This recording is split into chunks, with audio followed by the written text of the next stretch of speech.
जय जय श्री राधे।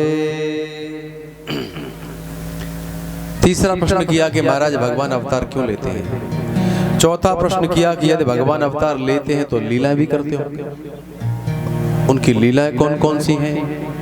पांचवा प्रश्न किया कि भगवान के उदार कर्म क्या है। और छठवां और अंतिम प्रश्न है कि कलयुग में धर्म की रक्षा कौन कर रहा है। धर्मः कम शरणम गतः। कलयुग में यदि भगवान धर्म की रक्षा के लिए अवतार लेते हैं तो कलयुग में धर्म की रक्षा कौन कर रहा है। कृपा करके हमें इन प्रश्नों का उत्तर दीजिए महाराज।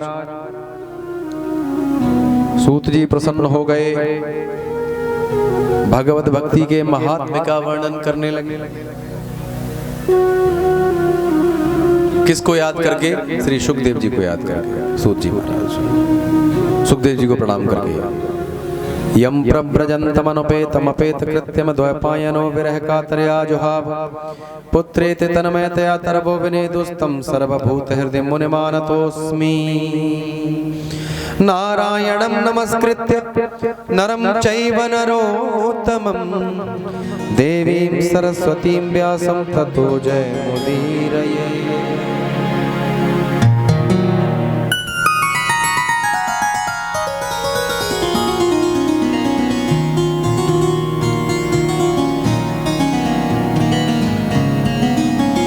सूत जी कहते हैं कि हे शौनक ऋषियों, अब मैं आपके लिए भागवत की कथा श्रवण कराता हूं, जिसकी रचना पाराशर के पुत्र वसु कन्या सत्यवती के पुत्र व्यास जी महाराज ने की। सरस्वती नदी के तट पर और कहां? बद्रिकाश्रम में, जहां बेरों का वन था, वहां बैठ करके भागवत की रचना की। शौनक जी कहते कि महाराज व्यास जी ने भागवत की रचना क्यों की। अच्छा, रचना की ठीक है। इस कथा का प्रचार प्रसार सुखदेव जी ने कैसे किया। सुखदेव जी तो परिव्राजकाचार्य हैं महाराज, निरंतर पर ब्रह्म का चिंतन करते हैं, निराकार ब्रह्म का चिंतन करते हैं। कैसे उन्होंने प्रचार प्रसार किया इसका भागवत का। भागवत परमहंसों की संहिता है महाराज। और इस भागवत का परिचय क्या है। कृपा करके मुझे ये सारी बातें, आप हमें ये सारी बातें सुनाइए। सूत जी कहते हैं कि महाराज व्यास जी ने महाभारत की रचना की, एक वेद के 4 भाग कर दिए, वेदांत की रचना की। ये सब करने के बाद एक बार की बात है, वो अपने आश्रम पर बैठे थे, उनका मन कुछ खिन्न सा हो रहा था, विचलित सा हो रहा था कि मैंने 4 वेदों की रचना की, विभाग कर दिए इन 4 वेदों के 4, और वेदांत की रचना की, महाभारत की रचना की। महाभारत भी पंचम वेद है महाराज, लेकिन मेरा मन असंतुष्ट है। ऐसा लगता है कि मेरे कार्य में कहीं ना कहीं कुछ कमी है, और कलयुगी जीव जैसे होंगे उनके बारे में विचार करके व्यास जी दुखी हो रहे हैं कि मुझे कुछ और करना चाहिए। सूत जी कहते हैं कि हे शौनक ऋषियों, ये विचार कर ही रहे थे कि तभी उनके पास श्री नारद जी पहुंच गए। नारद जी ने कहा कि व्यास जी महाराज क्या बात है, आप चिंतित क्यों हैं। व्यास जी बोले कि हे महात्मा, मैंने महाभारत की रचना की है, वेद के 4 विभाग कर दिए, वेदांत की रचना की है, लेकिन मेरे मन में शांति नहीं है, मेरा मन खिन्न है। तब नारद जी कहते हैं कि महाराज, आपने इन सभी ग्रंथों की रचना तो की है, लेकिन किसी भी ग्रंथ में भगवान की निर्मल भक्ति का गान नहीं किया है, निष्काम भक्ति का निरूपण नहीं किया है। 4 श्लोकों में श्री नारद जी ने व्यास जी महाराज को चतुश्लोकी भागवत सुनाई, और व्यास जी ने 18,000 श्लोकों में उसका विस्तार कर दिया। तो भागवत में 18,000 श्लोक हैं, 335 अध्याय हैं, और 12 स्कंद हैं, 12 स्कंद हैं इसमें। भागवत का परिचय क्या है? 12 स्कंद हैं, 335 अध्याय हैं और 18,000 श्लोक।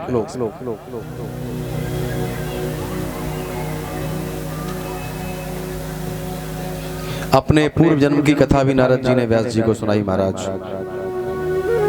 कुछ विषयों को संक्षिप्त में लेकर के चलेंगे, कुछ को विस्तार से कहते हुए चलेंगे।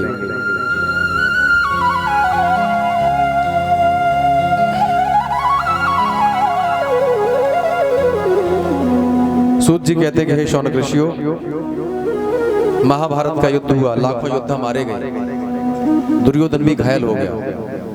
घायल होके पड़ा है दुर्योधन। उससे गुरु द्रोण के पुत्र अश्वत्थामा मिलने के लिए आए। बड़ा दुखी है, रो रहा है। अश्वत्थामा ने कहा कि युवराज कहो मैं तुम्हारे लिए क्या करूं। दुर्योधन ने कहा कि अश्वत्थामा, महाभारत का युद्ध हुआ, लाखों योद्धा मारे गए, मेरे सभी भाई मारे गए और मैं भी मरने वाला हूं। मुझे इस बात का कोई दुख नहीं है। तो कहे तो केवल एक बात का है कि पांडव पांचों के पांचों अभी तक जीवित।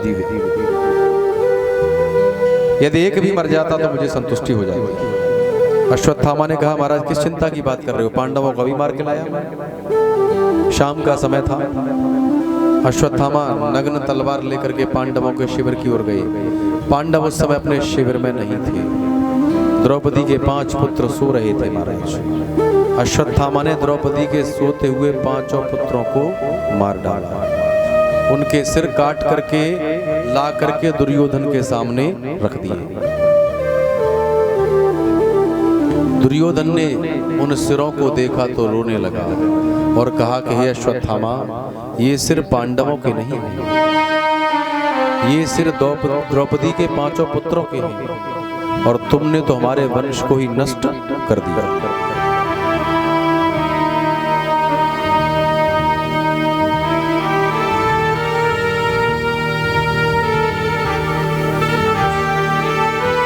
इधर द्रौपदी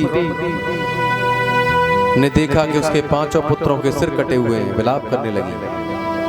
कुछ समय पश्चात भगवान कृष्ण पांडवों के साथ लौट करके आए। देखा द्रौपदी विलाप कर रही हैं, शिविर में शोक की स्थिति है। पता किया ये कुकर्म किसने किया है, तो पता चला कि ये कार्य अश्वत्थामा का है। भगवान कृष्ण और अर्जुन रथ पर सवार हुए अश्वत्थामा को पकड़ने के लिए जा रहे हैं। अश्वत्थामा आगे आ गया। दौड़ते दौड़ते अश्वत्थामा कहाँ पहुंचे? व्यास जी के आश्रम पर।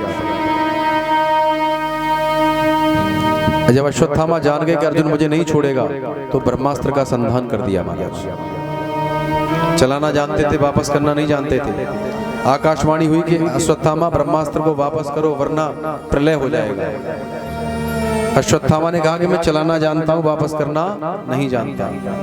तब भगवान ने अर्जुन से कहा, अर्जुन ने ब्रह्मास्त्र के द्वारा ही ब्रह्मास्त्र का रोका महाराज। उसको पकड़ के लाए द्रौपदी के पास। द्रौपदी से कहा कि ये तुम्हारा दोष ही है, बताओ क्या दंड दें इसके लिए।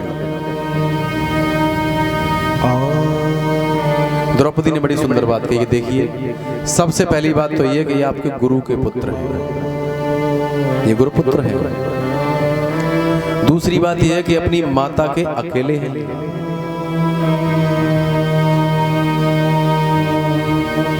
और ये ब्राह्मण पुत्र है महाराज। यदि इनको मारने से मेरे 5 पुत्र जीवित हो जाएं तो निश्चित ही इनको मार डालो। तब भगवान कृष्ण के कहे अनुसार अश्वत्थामा को मणि विहीन किया गया महाराज। मणि निकाल करके छोड़ दिया। इधर क्या हुआ? भगवान कृष्ण जब युद्ध समाप्त हो गया, युधिष्ठिर राजा बन गए महाराज, तो एक दिन भगवान कन्हैया ने द्वारका चलने की तैयारी की कि काफी समय हो गया, अब हमें द्वारका चलना चाहिए। द्वारका चलने के लिए रथ पर सवार हुए। तभी देखा कि रथ के सामने उत्तरा दौड़ती हुई आ रही है। उत्तरा कौन है माताओं, पता है आपको? उत्तरा कौन है? आप तो भागवत कथा बहुत सुनते हैं। उत्तरा अभिमन्यु की पत्नी है। और किसकी माता है पता है आपको? परीक्षित की माता है उत्तरा। उत्तरा दौड़ी हुई आ रही है, रोती हुई, घबराती हुई, हे प्रभु मेरी रक्षा कीजिए, त्राही माम मुझे बचाइए। और हे प्रभु मेरे प्राण बचे या ना बचे, लेकिन मेरे गर्भ में पांडवों का वंशज पल रहा है। यदि ये नष्ट हो गया तो पांडवों का वंश ही नष्ट हो जाएगा।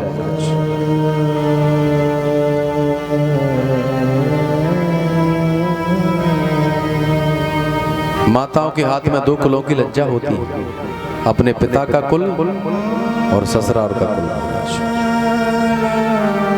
हे प्रभु मेरी रक्षा कीजिए। भगवान कृष्ण ने सूक्ष्म रूप बनाया और उत्तरा के गर्भ में प्रवेश कर गया। परीक्षित की रक्षा की महाराज। मातृ गर्भ में परीक्षित ने भगवान के दर्शन किए। जगत में ऐसे 2 ही महान आत्मा हैं जिन्होंने धरती पर आने से पहले भगवान के दर्शन किए, एक शुकदेव और एक परीक्षित। जब भगवान ने रक्षा की महाराज, सभी पांडव प्रसन्न हो गए, हाथ जोड़ के खड़े हो गए। माता कुंती भगवान की स्तुति करने लगी, मैं जान गई तुम कौन हो। हे प्रभु, हे भगवान, हे ईश्वर,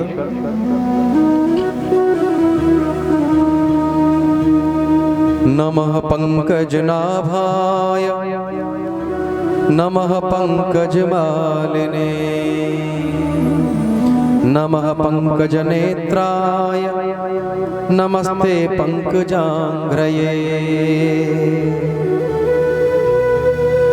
कृष्णाय वासुदेवाय देवकी नंदनाय च नंदगोपकुमाराय गोविंदाय नमो नमः। हे प्रभु मैं आपको प्रणाम करती हूँ। भगवान कन्हैया बोले कि हे बुआ कैसी बहकी बहकी बातें कर रही है, मैं कोई भगवान नहीं हूँ, मैं तुम्हारा भतीजा हूँ। माता कुंती कहती है कि महाराज मैं जानती हूँ तुम कौन हो, तुम छिप करके लीला कर रहे हो, तुमने कब कब हमारी रक्षा नहीं की है। याद दिलाती है क्या क्या रक्षा की है।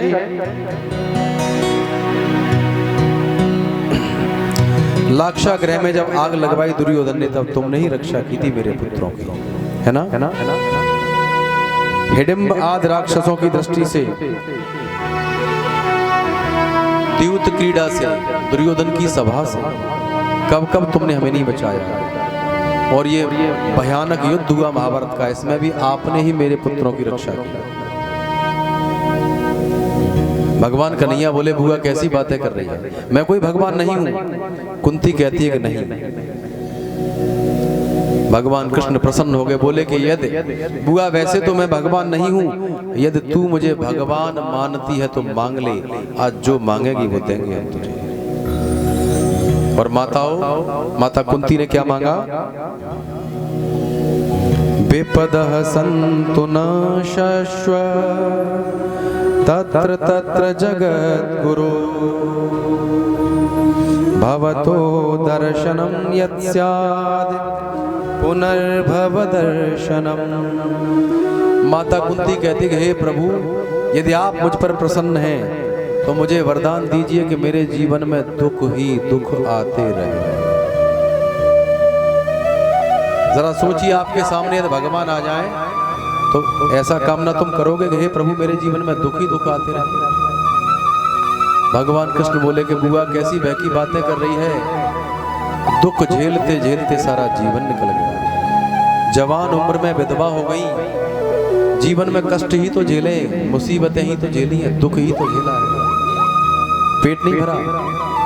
कुंती कहती है कि हे प्रभु दुख इसलिए मुझे प्यारे हैं, क्यों कि जब जब हमारे जीवन में विपत्ति आई है, मुसीबत आई है, दुख आया है, तब तब हमें आपके दर्शन हुए हैं।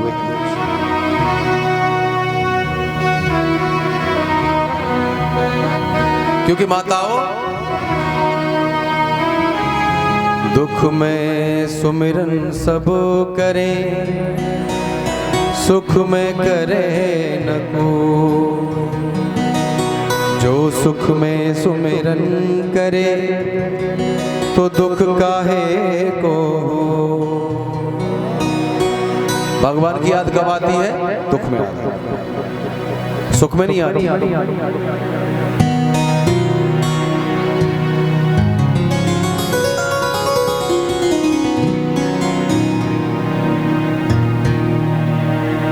धन्य है मां कुंती। और एक बात बताऊं, जिस अहिल्या के तुम वंशज हो, जिस अहिल्या के तुम वंशज हो, उनका जीवन भी बड़ा कठिन रहा। वो भी युवावस्था में विधवा हो गई थी। सुनाएंगे, अभी तो 4-5 दिन है। और न्याय प्रिय इतनी थी कि न्याय के लिए पुत्र को भी मृत्यु दंड दे दिया।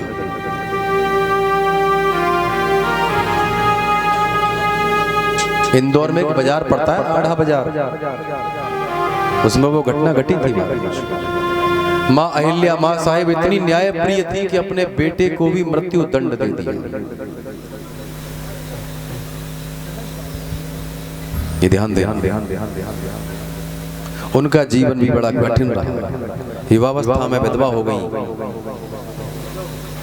उनके राज्य में जो आज्ञा जारी होती थी, राजाज्ञा जारी होती थी, उसके नीचे अपने दस्तखत नहीं करती थी। वो श्री शंकर लिखा जाता था। शिव की आज्ञा, शिव की परम भक्त। अपने जीवन काल में उन्होंने भारत में 12,672 मंदिरों का निर्माण कराया। कुछ का पुनः निर्माण और कुछ का नवीन निर्माण। 12 ज्योतिर्लिंग, बद्रीनाथ, केदारनाथ, यहाँ तक कि नेपाल, रामेश्वरम तक लेकर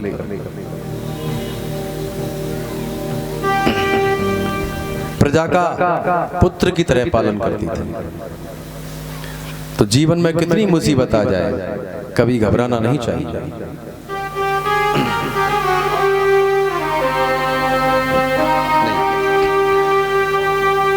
बोलिए वृंदावन बिहारी लाल की।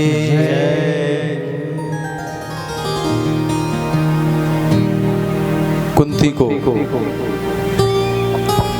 वरदान दे करके, परीक्षित की रक्षा करके भगवान द्वारका जाने के लिए तैयार हुए हैं। रथ पर सवार हुए, चल दिए।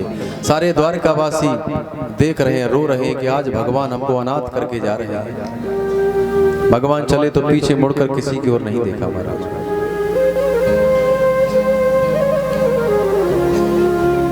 ऐसा क्या काम किया हमने तेरा, जो मेरा हाथ तुमने थाम लिया। मेरी जिंदगी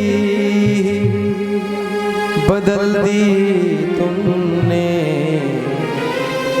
मेरी जिंदगी बदल दी तुमने। क्या जरा सा मैंने तेरा नाम लिया। ऐसा क्या काम किया हमने तेरा, ऐसा क्या काम किया हमने तेरा, जो मेरा तूने थाम लिया। ऐसा क्या काम किया हमने तेरा, जो मेरा तूने थाम लिया। सभी मिलके गाओ। मेरी जिंदगी जय हो बदल दी तुमने, मेरी जिंदगी बदल दी तुमने।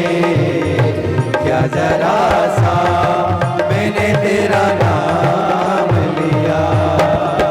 ऐसा क्या काम किया हमने तेरा, जो मेरा तुमने थाम लिया।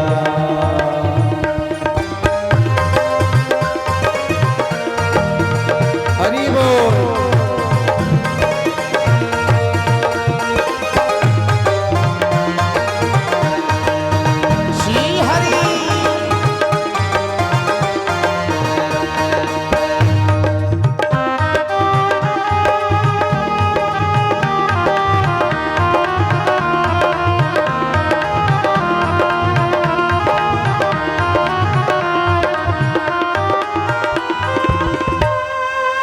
जमाने में मैं अकेला था, इस जमाने में मैं अकेला था। तेरी माया के रंग में खेला था, तेरी माया के रंग में खेला था। तेरी माया न सताए उसको, तेरी माया न सताए उसको, जिसे अपना तूने मान लिया। ऐसा क्या काम किया हमने तेरा, जो मेरा हाथ तूने थाम लिया। मेरी जिंदगी बदल दी तुमने, मेरी जिंदगी बदल दी तुमने। क्या जरा सा मैंने तेरा नाम लिया, ऐसा क्या काम किया हमने तेरा, जो मेरा तुमने थाम लिया। दिन दुखियों का तू सहारा है, दिन दुखियों का तू सहारा है। डूबती नाव का किनारा है, डूबती नाव का किनारा है। तेरी एक नजर जो जिस पे पड़े जाए, हरी तेरी एक नजर जो जिस पे पड़े जाए, फिर कभी भी उसे रोने न दिया। ऐसा क्या काम किया हमने तेरा, जो मेरा हाथ तूने थाम लिया। मेरी जिंदगी बदल दी तुमने, मेरी जिंदगी बदल दी तुमने। क्या जरा सा मैंने तेरा नाम लिया, ऐसा क्या काम किया हमने तेरा, जो मेरा हाथ तूने थाम लिया। इतना कौन करता है किसी के लिए, कौन करता है किसी के लिए, जितना तूने कर दिया है मेरे लिए। जितना तूने कर दिया है मेरे लिए। मेरी हर खुशी का इंतजाम किया, मेरी हर खुशी का इंतजाम किया। क्या जरा सा मैंने तेरा नाम लिया, ऐसा क्या काम किया हमने तेरा, जो मेरा हाथ तूने थाम लिया। हाँ, मेरी जिंदगी ही बदल दी तुमने। हाँ, मेरी जिंदगी बदल दी तुमने। क्या जरा सा